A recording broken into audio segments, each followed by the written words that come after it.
All right, real quick. Let me just break this down because there's so many people even denying that there is a Cartesian theater, right? Just like totally, there's no issue there. There is no man behind the curtain. Like, we can't know anything. The sun, we thought it was a chariot flown across the sky, and that's not true. The sun doesn't even really rise. Therefore, there is no sun. Don't ask questions about the sun. It's all hooey gooey. No, your explanation was hooey gooey. You guys are criticizing your own explanations as far as I'm concerned. You have way yet to get any of these other proposed, or why in science we might propose multiple options for something. Uh, anyway, let's break it down to something that I think we could all understand. The most important reason to study this phenomena of consciousness, or I should say the most practical reason, is anesthesia.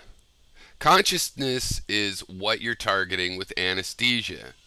Anything else, anything else is a side effect. If it makes you nauseous or something, that's a side effect. And what we're going for is to remove the consciousness. And the importance is that even though your body undergoes damage, even though pain nerves will fire off, by removing the consciousness, you will not feel the pain. So consciousness is an illusion, let's say. Well, if you remove that illusion,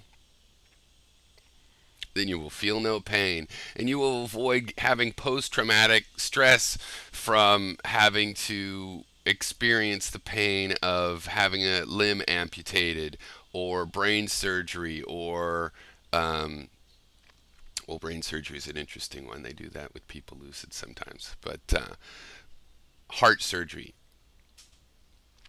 All right, so that's the practical avenue into this question of consciousness, right? Is if you have any compassion at all, it doesn't matter. It's an illusion. Don't look into it. Stuff. No, we want to look into it because nobody knows how anesthesia works. And I'm talking general anesthesia that just takes you out into that black sleep that isn't even a sleep. It seems like time hasn't even passed when you wake up.